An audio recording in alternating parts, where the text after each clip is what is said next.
Исәнмесез, хөрмәтле телевизор караучылар. Дөрисләү дәресләрен башлыйбыз. Күргәнегезчә, без бүген студиядә түгел. Безнең бүгенге темабыз сүзлекләр һәм аның турында сөйләшү өчен без Татарстан Фәннәр Академиясенең Галимҗан Ибраһимов исемендәге Тел, әдәбият һәм сәнгать институтына килдек.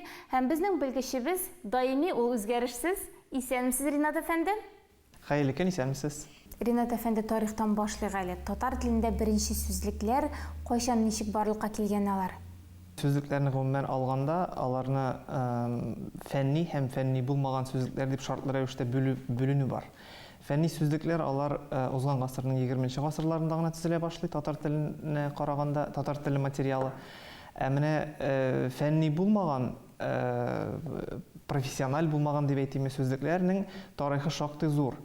Әгәр без татар телен алсак, татар теле материалы кергән сүзлекне алсак, иң беренче ул 11нче гасыр ахырында төзелгән Диван лигат түрк сүзлеген әйтергә кирәк. Бу Мәхмүд Кашгари тарафыннан төзелгән. Аннан соң инде урта гасырларда 13нче, 14нче гасырлар шигендә Кодекс Куманикус дип атала торган сүзлек бар. Бу Кыпчак мәҗмугасы дип татарча атыйлар инде аны. Анда да аны Кырым тирәләрендә, Кырым якларында төзелгән дип саныйлар. Шулай ук татар материалы шактый яхшы күзәтелә анда. Гәрчә моны шипши татар сүзлеге дип әйтеп булмаса да. Инде менә татарның үзенә килгәндә biz Сәгыйд Хәлфинны әйтсәк, беренчеләрдән булып, иң дөресе булыр, 1708 елда татарча-русча сүзлек төзегән балалар. Бу инде саф татар сүзлеге хәзер. Безнең Каюм Насыриевыз бар. Каюм баба безнең русча-татарча сүзлектә төзегән булган, татарча-русча сүзлектә төзегән булган һәм иң мөһиме һәм әһәмиятлесе бөтен төрки халыклар тарафыннан кабул ителгән Каюм Насыри беренче аңлатмалы сүзлек төзи. Ул ләһҗәи татари дип атала, 2 томнан гыйбарәт. Аннан соң иң төп сүзлекләрдән безнең русча татарча сүзлек 50нче елларда төзелә, 66нчы елда Мәскәүдә татарча-русча сүзлек төзелә, бик зур тулы типтагы сүзлек. Аннан соң инде 3 томлы бик күпләргә мәгълүм татар теленең аңлатмалы сүзлеген әйтеп китәргә кирәк. Һәм иң мөһимнәрдән, иң мөһиме, иң әһәмиятлесе шул безнең 2014 елда телләр программасында бик күп сүзлекләр бастырыла башлады. Аларның саны берничә дистәгә җитә. Гомумән сүзлекләр нинди төрләргә бүленә алар? Сүзлекләрне төрле типларга бүлеп карыйлар. Аларның сүзлекләрнең типологиясе дип атала. Чыннан да менә без әйтеп киткән аңлатмалы сүзлек, ул бик күп телләрдә телнең шикләрен күрсәтә торган, аның бөтен байлыгын күрсәтә торган төп сүзлек ул. Аннан тыш, аңлатмалы сүзлек ул шул ук телдә сөйләшкән кешеләр өчен төзелә. Менә бар бик күп сүзлекләр, алар тәрҗемәле сүзлекләр. Безнең дә нигездә тәрҗемәле сүзлекләребез бик күп. Аларның башында татарча-русча һәм русча-татарча сүзлекләр тора. Татарча-русча иң тулы сүзлегебез безнең 2007 елда 2 том булып чыккан иде. Русча-татарча сүзлек безнең 2018 елда шулай 2 том булып чыкты. Менә булар иң соңгы, иң яңа сүзлекләр. Моннан тыш терминологик сүзлекләр бар. Моннан тыш аерым үзенчәлекле сүзлек булып тарихи сүзлекләр тора. Бездә саф тарихи сүзлекләр булмаса да этимологик сүзлек бар. Тагын безнең ортологик сүзлекләр бар.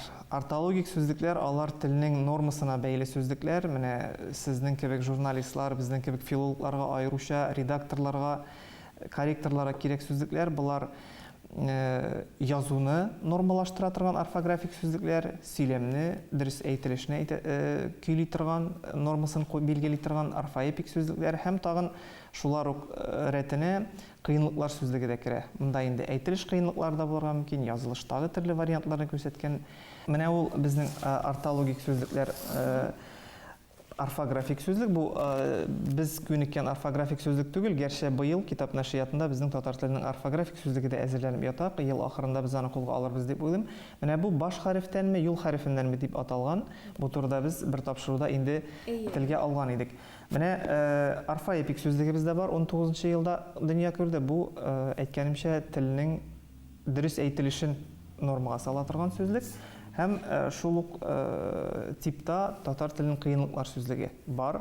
Монда мәсәлән январьгамы, январьгәме, февральгәме кебек төрле вариантлары булган язылышлар һәм әйтелешләрнең ни өчен шулай, ни өчен башка төрле түгел икәнен күрсәтә торган сүзлек.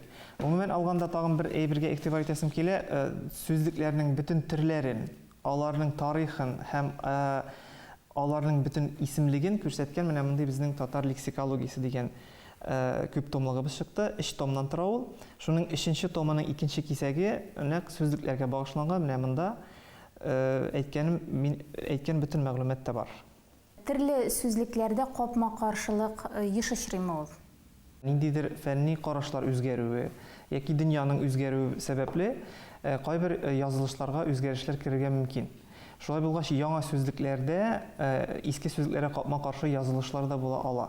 Мәгънәләргә алай дип әйтеп булмый, мәгънәләр алай тиз генә үзгәрми. Үзгәргән очракта да аңлатма сүзлектә мәгънәләр, яңа мәгънәләр искеләренә өстәлә генә. Менә орфографик сүзлекләрне караганда ике сүзлектә ике төрле язылыш чыннан да булырга мөмкин. Бу очракта лексикография фәнендә шундый кагыйдә бар. Яңа сүзлек иске сүзлекнең гамәлдән чыгара. Ягъни без Каюм Насыйриның сүзлеге белән бүген гамәл кыла алмаган кебек, 80нче елларда, 90нчы елларда чыккан орфографик сүзлекләр дә бүген актуаль булмый. Кулланучылар ягыннан ихтыяҗ нинди сүзлекләргә зуррак? Кулланучының төрлесе бар. Мәсәлән, Татарстан китап нәшриятында милли әдәбият белән эшләүчеләр, милли текстлар белән эшләүчеләргә әлбәттә беренче чиратта орфографик сүзлек иң мөһим. Чөнки төрлерәк язылышлар бар, проблемалы язылышлар бар, алар өчен орфографик сүзлекләрнең башында тора. Шулай ук аңлатмалы сүзлек бик мөһим, чөнки әдәби текстны тикшергән вакытта теге яки бу сүз урынсыз икән, аны бары тик аңлатмалы сүзлектән карап, мәгънәсен ачыклап редакцияләргә мөмкин. Инде тәрҗемә белән шөгыльләнүчеләргә әлбәттә безнең тәрҗемәчеләр күбесенчә татарчадан русчага, русчадан татарчага. Алар өчен тәрҗемәле сүзлекләр иң мөһим. Бая әйткәнемчә, менә безнең татарча русча һәм русча татарча тулы типтагы сүзлекләребез бар. Алар шуларга мөрәҗәгать итә. Хәзерге вакытта сүзлекләрнең электрон фонды бар. Менә бу сезнең фикергезчә ничек? Кагаз форматтагы сүзлекләрнең саны азаюы ул яхшымы, яманмы? Беләсезме, менә бездә шулай кабул ителгән һәм мөмкинлекләребез дә алай киң түгел, шикләнгән. Шуңа күрә татар теле материалында иң баштан кагаз сүзлек төзелә. Шуннан шул кагаз сүзлекнең электрон форматы сүзлекләрнең электрон фондына урнаштырыла. Башка телләрдә, башка илләрдә дип әйтик, турыдан-туры электрон сүзлекләр төзү белән дә шөгыльләнәләр. Бездә кызганыч, бәлки кызганыч та түгелдер, бәлки бәхеткәдер, ул эш бүгенгә үсеш алмаган.